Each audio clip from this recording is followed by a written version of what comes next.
Minasan konnichiwa und willkommen. And today I'm going to be doing an original story not based on any existing properties. This story is completely my own. And before anyone asks, I haven't done a video in like over 2 months. Because I've been working around the house with my mother and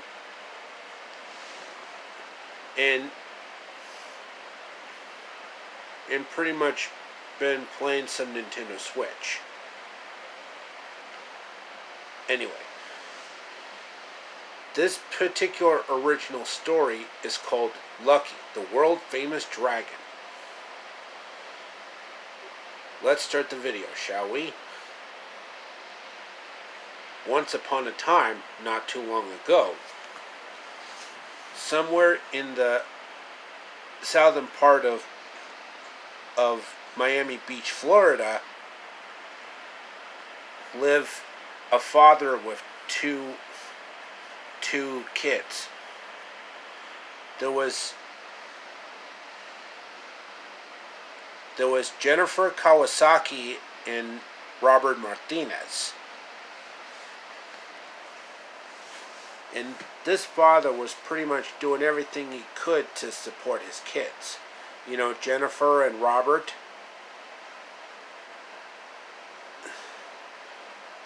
Knowing that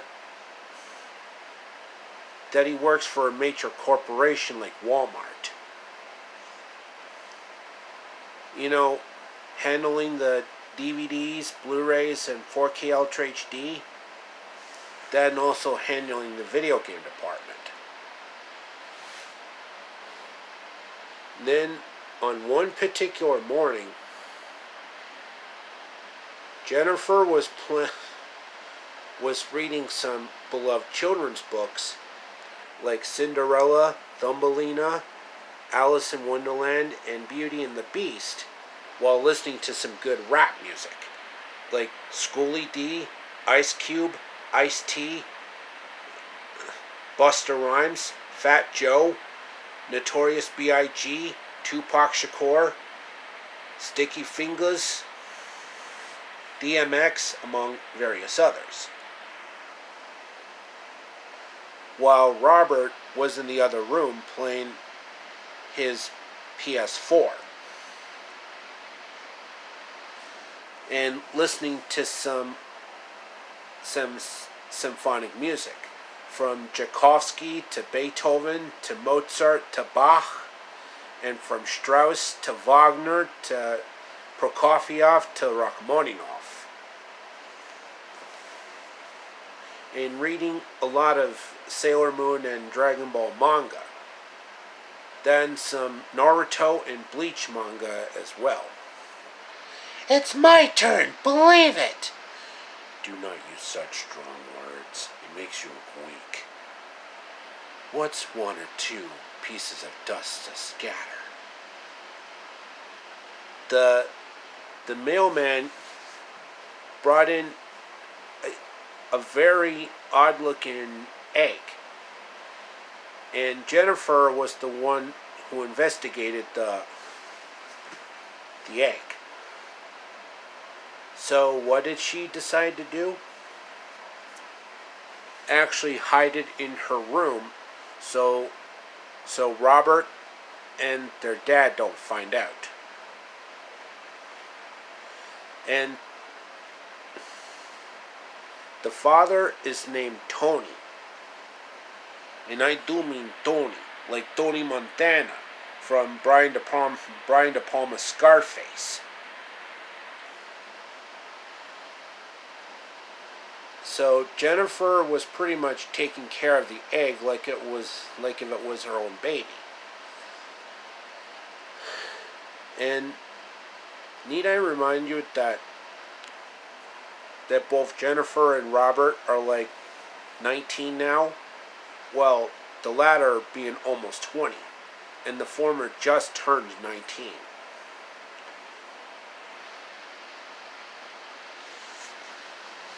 And then, unexpectedly, the the egg actually hatched. And this egg actually contained a baby dragon, which is actually a really innocent little pink dragon, to be more specific, considering that it was actually a male dragon. Oh, what a perfect little dragon. Dragon? Did someone say dragon? So Robert and Tony surprisingly found a discovery as well, that Jennifer's been holding a baby dragon.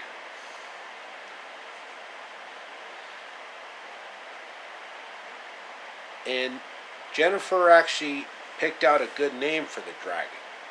She called him Lucky. So they pretty much fed him a good amount of fried chicken and hamburgers they had last night.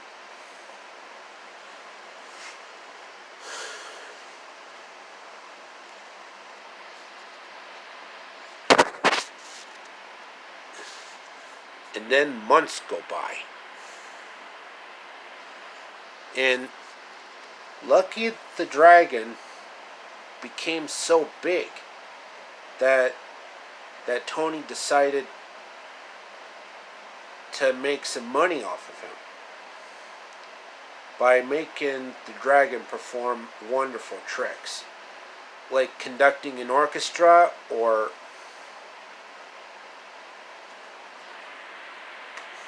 conducting business deals.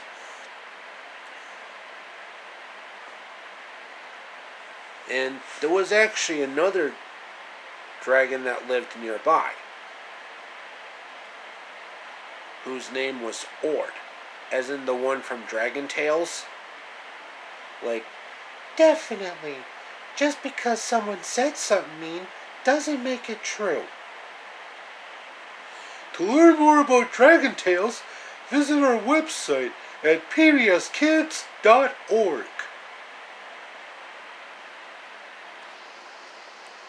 Oh. Are you my mother? No, I'm Lucky. I'm not your mother, but I'll be your friend. I was a little tyke like you once. You're kidding. No, I'm not. Then I want to be like you. Well, why not? Vi har en mängd vinser baste. Censure baste. Censure hur jag liktar dig. Ganska likta dela. Dunnebej. Vidare så lika baste. Censure. Då blir det gjorda svåna mängder vånar en i tål. Miraktilet till att då det var det verkå. Vi har en mängd vinser baste. Censure baste. Censure hur jag liktar dig. Ganska likta dela. Dunnebej. Vidare så lika baste. Censure. That was from the song We've Got Lots in Common, from the Swedish dubbed version of Charlotte's Web, the Hanna-Barbera one. Considering that my Swedish is a bit rusty, but I'm still grasping the language with Brazilian Portuguese subtitles. So, one particular morning, Lucky and Ord were being escorted to the fairgrounds. And there, Lucky and Ord performed for the Boston Symphony Orchestra with the help of their legendary mentor Seiji Ozawa and his predecessor Leonard Bernstein. Yep, Seiji Ozawa and Leonard Bernstein. And the violinist was Sarah Chang, the one who did the violin for Vivaldi's Four Seasons, Le Quattro Stagioni, Le Calzation.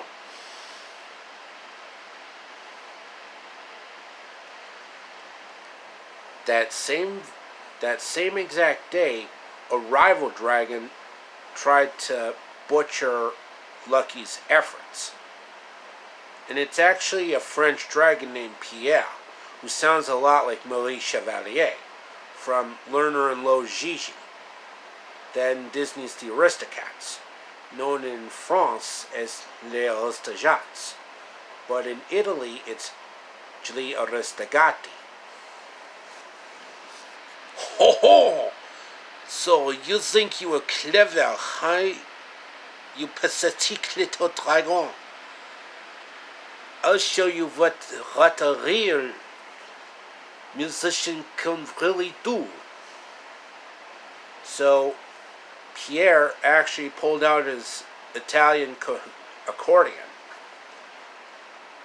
And Lucky was going, Mamma mia! How does this guy even do it?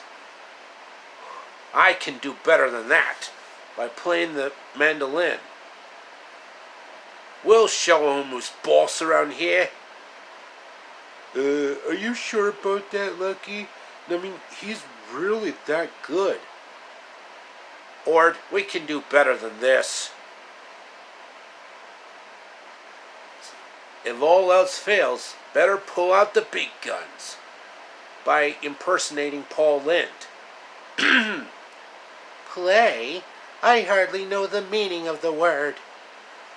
I never do any of those things. If I could avoid them, I prefer to spend my time spying and hiding and eating. What's in it for me? You got yourself a deal. No trouble at all. What are you doing? Why so late? Good night, Charlotte. Why, thank you, Charlotte. That wasn't nice, Charlotte. Whoa, guess I underestimated you. I guess I have been a bit, somewhat more self-absorbed than anyone think. I guess I'll find another vineyard to do my famous tricks. Au revoir, arrivederci, auf Wiedersehen, sayonara. Net Lucky actually won various awards because everyone went crazy over this world famous dragon. El Dragon, Le Dragon.